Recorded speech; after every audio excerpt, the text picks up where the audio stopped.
Hello guys! Yesterday we uploaded a video about the new Panasonic EVA1 cinema camera and how it is compared to the GH5 and GH4. For grading the vlog material we shot, I simply added Rec 709 LUTs in Premiere Pro. I added a link to where you can get them in this description. In this video we'll dig deeper into the color grading world and look at the EVA1 and GH5 material in DaVinci Resolve. Okay, I invited Ola Haldor. He's a professional colorist, or is it colorist? Yeah, colorist is a correct term. Yeah. Okay. And you color grade movies and TV shows and... TV shows, reality, documentaries. Yep. Cool. This is your full-time job. Yeah. So you got some tools here. What is this actually? It's called a control surface. It's faster. Yeah. Instead of using a mouse, using one control at a time, it would take 10 hours to do this. I got this. It's just you connect it. It breaks. It's a custom build. You can just choose how you want to build it, and you can use this as controller for your Premiere Pro project. So you can adjust it. So this is the sound, or this is contrast, brightness, stuff like that.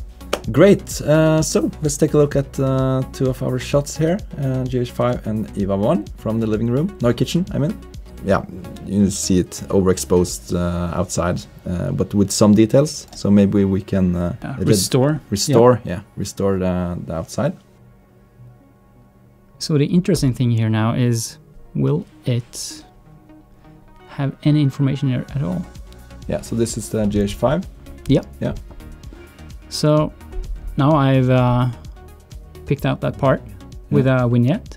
I'm gonna remove parts of the image in the low range of the luma. Highlighting the highlights. Exactly. Sort of, yeah. So what you would normally do is pull it down, and as we see here, there is no information at all. No information, no, okay. So in that case, I think I just add some bloom to it, or like a glow to make it look like something natural in the camera. Okay. Yeah. I see. Because now it's just snow. It's outside with the snow, so it's right. That's why it's so white. And so there's a hill or something. There's a hill with snow, and also there's some small bushes and stuff. So it's interesting to see how much that is clipping in the EVA. Yeah. Because it's supposed to be the same exposure. Just to see if there's anything at all. You can see some. You can see some. Here we have the EVA on the left and the GH5 on the right. Yeah. There's a huge difference. So if these are in fact exposed the same, EVA wins. Yeah. It's as easy as that. Yeah. We also have another shot we can test. So this is shot with 100 frames on both GH5 and EVA1. And here we also have this typical, I don't know, outside, inside contrast. This is interesting. And when you shoot 100 frames, you can't shoot in 4K, so this is full HD. Let's start with the EVA. Something I noticed was the shadows look cleaner. There is noise there, but it's cleaner on the EVA. The bowl is, it looks sharp or crisp, yet it's sort of a filmic soft. Does it make sense? Yeah. Whereas on the GH, it's very aliased. Yeah, there's almost like a moire or whatever it's called. Okay, so let's try to give this a base grade. The GH5 is mainly a consumer camera, so I understand it's tempting to like add the sharpness to the shots in camera, because then most of the consumers will probably think, oh, it's sharp, you know. But when you stop and look at details, you will then see it's actually almost too sharp, and creates this not that organic look, maybe. So if we bring this same grade over to the GH, it's quite clear in the GH. There's a lot more color noise in the shadows. I don't know if it's because of the compression or if it's because of the sensor, but it's obvious. So if you play this back, you will see these splotches do some quite funky magic. Yeah. So the blacks or the grays here are cleaner. You have noise, but it's not colored noise. So you can do some noise reduction in Resolve, Resolve Studio, that is, not in the free version. It can only get you so far. So the only way to get rid of that would be to light the scene. Yeah. I get it. This is possibly just natural light from outside and the inside the building. Only from outside. Yeah, exactly. So you'll end up with problems like that. Yeah. If I were to grade that, I would probably just put up the contrast even more. But then, can I just try it? Right. Yeah, maybe darker as well, or pull down the blacks. But yeah. Then of course you will lose the details. Yeah. But that's the funny part about grading. Yeah. Everyone has their own idea of what a nice grade is. Yeah. Yeah. So the GH is on the right. It's a bit bluer. Yeah, that's because of the sensor. So I would have to compensate. So like we talked about earlier, we see this crazy amount of aliasing. Yeah. It's like super sharp. Here again is the same white balance, same settings, and the skin tones. I think they look a little... Both magenta and green. Yeah. Like you can see his cheek here. He is red, or more red than the surrounding skin, but it's not magenta. Look at her as well. I feel this skin tone is really nice and natural. And here she's really flush. Then again, it comes down to grading. There is a difference between them because of the sensor as well. But and also take a look at the outside. Yeah. The dynamic range here. And here it's blown out. Yeah. Really early on. You have a lot more detail here, like the branches and all that in the bottom part here. Well, yeah. It's night and day. Yeah. Basically, that's really harsh. Just to verify, they are quite similar to begin with. A little bit more contrast on the EVA, but that doesn't affect the grading as much. Okay, now you zoom into the strings. Yeah. And you will not tell me which one is which, and I will see if I can see the difference. Yep. Okay. Ready? Yep. Okay, I see a lot of color noise. Maybe because, yeah, color noise, I don't know. I think this is EVA. Why? Because of I thought the other one was a bit too sharp, but this has some noise in the shadows, or color noise, as you can see. So if you go back to the other one, this was hard. But the biggest difference was actually the noise. GH5. Yeah. And so I was right. Yeah. But I couldn't find the... Because this felt softer, but in a good way, softer. Yeah. But I was surprised by the noise, actually. Okay, so here's the thing I wanted to address, which I noticed while testing the grading here. Let's make a new node. Okay, so this is a very typical thing for DSLRs, cell phones, GoPros, and other cameras that shoot or store the clip to MPEG-4. Yeah. You see all these blips and blops all over the place. Yeah. That's the compression. That's the compression. Yeah. So if you used a camera that shot straight to either RAW or ProRes or something lower compression, all these things would be a lot softer. I see. So that can make it hard to pull these skin tones for fixing blemishes or soften skin if it's a beauty shot or whatever, or you just want to separate them from the background. You can see, especially here on our arm, this is very coarse. There are ways to, let's see, to soften it, but you get all these jumping points. We don't have a skin tone on the 400 megabits with the water, but that was... Yeah, we can jump back to that and see what happens with that.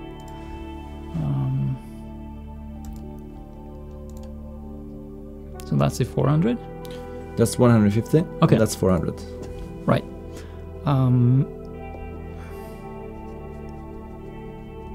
Just boost the saturation here so we have some ridiculous amount of detail to pull.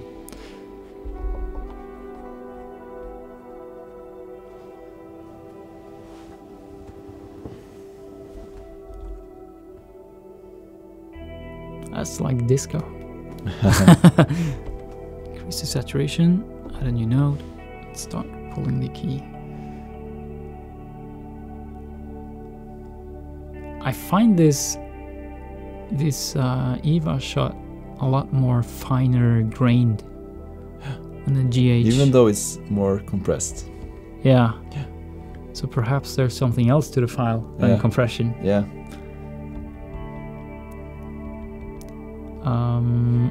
It's 5.7K and it downsamples it. Maybe that makes everything more... Yeah, it crams the detail more into the... Yeah. So my theory is that 400 megabits per second is just something that sounds really impressive. And they can actually... And since they have this fast processor or in the camera, they can release it to people and say, well, we got 400 megabits, but it won't help your shots. That's just a theory. At least not in this one. Perhaps it helps in low light situations. For all I know, it may restore something in the shadows. Maybe, if you know the answer, comment below. We are not camera nerds, but we try our best. I'd like to know. Yeah, my first reaction was on the GH5. It looked like it was a bit more compressed, but that's strange because it's 400 megabits per second. I don't know. It's just maybe it's a dynamic range. Who knows? Because if we go to the EVA now and you see, I know see what you mean. I feel it's more. I don't know. The highlight is rolling softer, like from the highlights to where it's exposed. Correct? Yeah. Don't you think it looks a bit? Yeah, it looks pixelated. Yeah, pixelated. I guess it's an extreme case because we'd normally watch this in motion. Yeah. But still. So maybe it can also be because of the sharpening inside GH5. That might be the case. So here we have 4K, 25 frames per second on both cameras. We have ISO 400 on the GH5 and ISO 800 on the EVA, since that's the native ISOs. And it's interesting to see. We have a lot of colors and details. Yeah, so this is the GH and this is the EVA. Yeah. I need to start pulling and do something to it. So this is about natural, I guess. So that's where we started. So you would just apply a lot to do this. Yeah. Right? Yeah. And then maybe fine-tune it to make it a little bit brighter or more contrasty. This was a blind test, or it couldn't be a blind test, but because I had to see the frame, but I wouldn't have guessed which was which. No. Actually. There is a couple of differences I noticed the more I switch between them, such as the red color here in the GH is a bit orange, while I find this a bit more natural in the EVA. Yeah. This green color pops a lot more in the EVA than on the GH. Yeah. Yeah, that's true. You see this in the book here as well. It's sort of pink on the EVA, while it's more orange on the GH. Yeah. But good job, GH5. I think I heard that GH5 is a good B camera for EVA1. Yeah. And now here's the proof. Yeah, this is nitpicking. So if I were to grade these two shots, like they bound up like this, I would probably key this and shift the hue a little bit so they match even more. Yeah. But still, that's nitpicking. Yeah. If you look in the yellows here, you have more noise in the EVA than here on the GH. and see if we notice it full frame. It's interesting to see GH4 versus EVA. Yep. I shot some clips with both the cameras in the same position. The thing now is that I don't have V-Log on the GH4, so this is seen like D. And the reason for that is that GH4 can't shoot 10-bit internally. You can only shoot 8-bit. It won't help you to use V-Log when you only have 8-bit. That's what I heard. Yeah. So yeah, this is seen like D. The picture style I've used a lot on the YouTube videos. It's a shame I didn't pull up the parade before, because I always grade with scopes. That's a real helpful tool. Yeah. It's more contrasty. Yeah. Which also means there's not much to deal with in the blacks. You can barely see the edge of the pillow here on the EVA. Yeah. While on the GH4, is it? Yeah. You lose this. Yeah. Now this again is nitpicking, but you can also see there is more detail in her hair. Yeah. While here it's most likely, it might be usable Tiny bit to some degree. And let's make a nice grade on the GH4. So that's the EVA. That's the GH.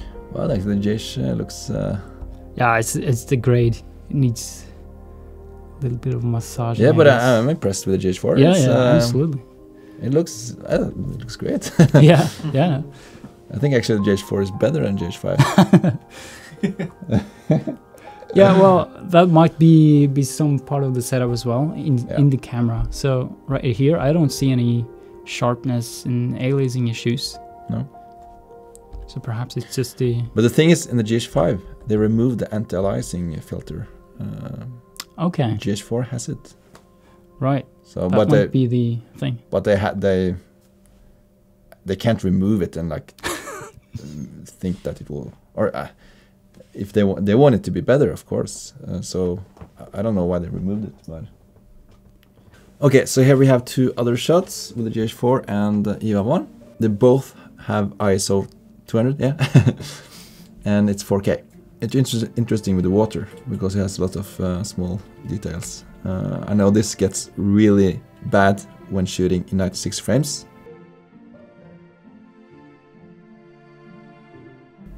Whoa! Yeah, that's raw from the footage. Straight out from the camera. Yeah. It's funny because when I shot with Cine Like D before, I thought it was really flat, but now it's so high contrasted. That's crazy. The details in the ocean is really nice. It's not disturbing. It's not a terrible image by itself. Maybe we can zoom in on those people and yeah, absolutely. Let's zoom them the same amount. Yeah.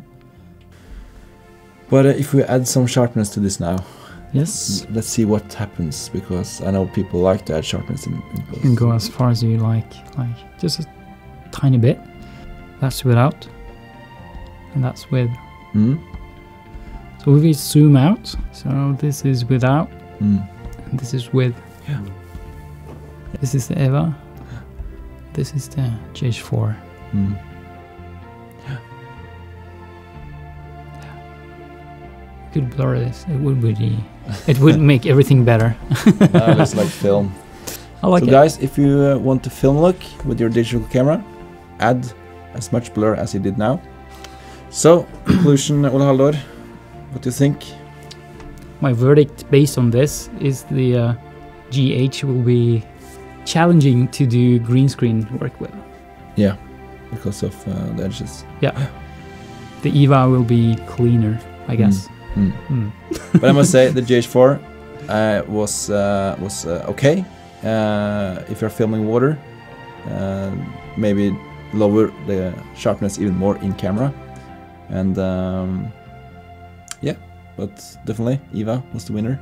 Absolutely. More film look.